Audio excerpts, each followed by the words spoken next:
Welcome once again to Lehto's Law. Here's Steve Lehto. Crazy story out of Mississippi involving somebody's house getting sold at auction when it shouldn't have, and the problems that's caused for the family, whose house was sold for $236 after a mix-up at the government somewhere. The story has been widely reported. I actually picked it up off of WJRT TV in Flint, Michigan. But John Fitzhugh and the Gray News staff are the ones who wrote the story that was originally published, I guess, on WLOX, LOX TV. A family said they received a notice that their home was sold for $236 in a delinquent tax sale.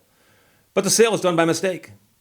Now they're hoping to get this fixed because they'd like to keep their home and not have to give it up for $236, which, by the way, they wouldn't get to keep. Somebody else got that money. And, of course, there are all kinds of issues going on right now here. Tiffany Ingram told WLOX television, as of right now, I do not own my home. Viking Investments does. So what happened was Viking Investments bought the property at a tax foreclosure auction. But it wasn't the right property. It wasn't supposed to get sold. But it did.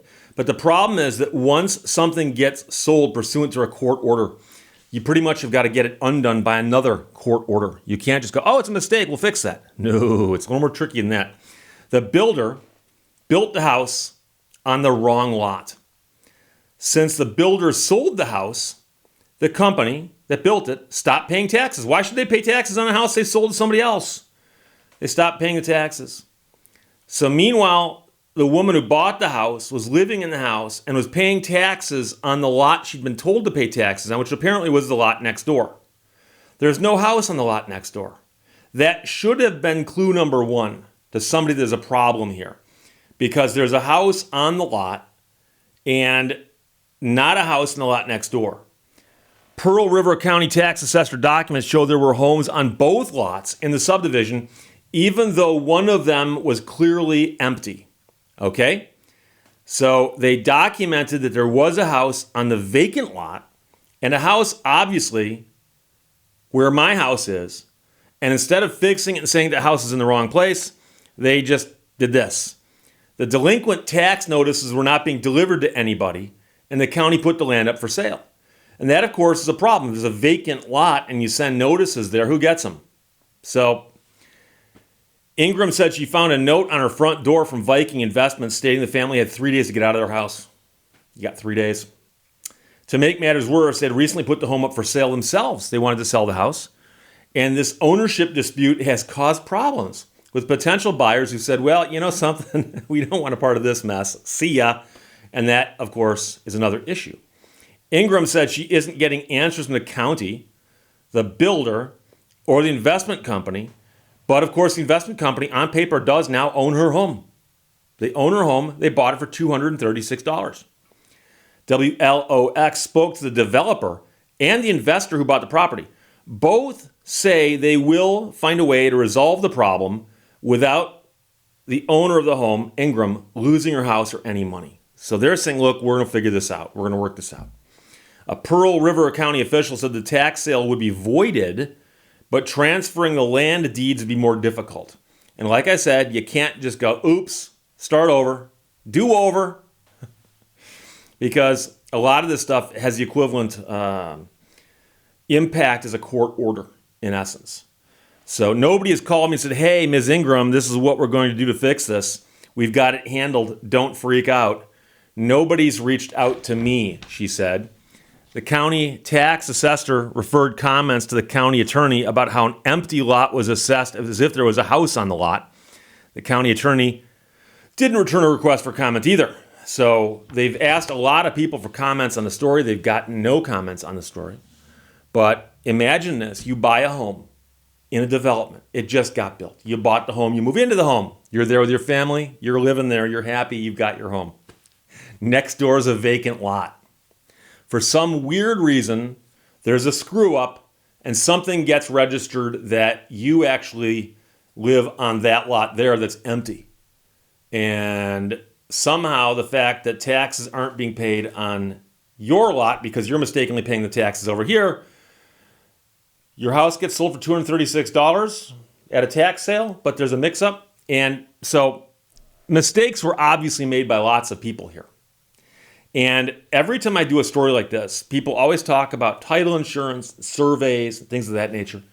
And there are actually different customs around the country, whether or not, for instance, people, how they handle the closings of a real estate transaction. I know in some states where it's routine that you bring a lawyer to a real estate closing. I know other states where that's not routine. I know people who've had everything they've ever bought surveyed, literally where somebody went out and did the survey. And I've also known people who just, no, if there's a title insurance and a survey that looks right, I'll live with that. And, interestingly enough, more and more of this stuff is getting online. And what I mean by that is, in the old days, the only way you could check property records would have been to go to the county courthouse, wherever your register of deeds is, and ask them and say, hey, look, here's my address. I'd like to take a look at my deed. I'd like to see how it's registered. And they'd pull out these big books, and they'd carry this big book over the counter, and they'd say, what's the address again? And they would do the math and figure out, what section of what township you're in.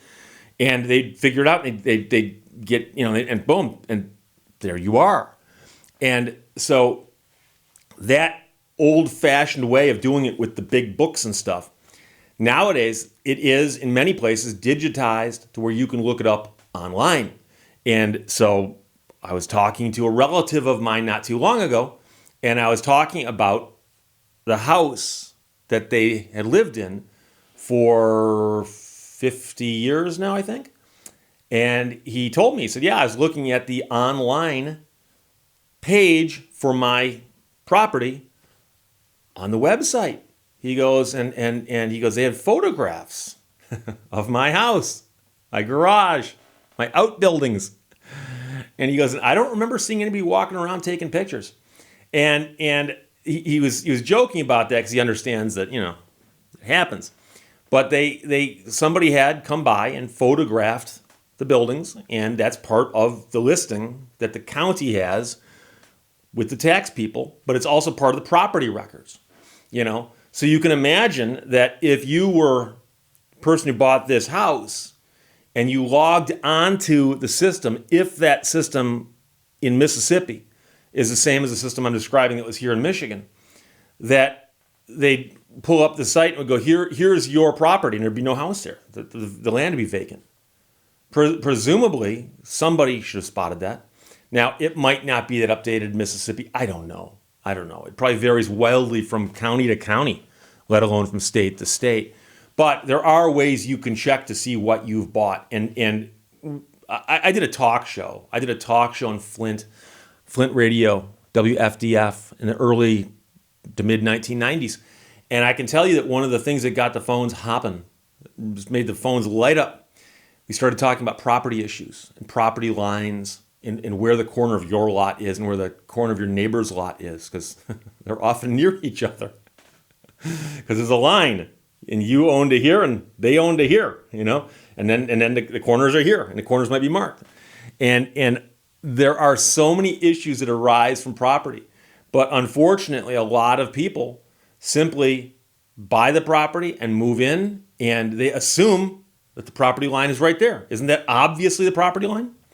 And I've been someplace before where I was convinced that the property line, which made the most sense, was rocks that were placed in what appeared to be corners of the property. And I discovered later that the rocks were 3 feet off. They were 3 feet off in the wrong direction. I figured it out, but the point is that some people will just walk in and go, oh, yeah, I know where the property is. So here's the problem.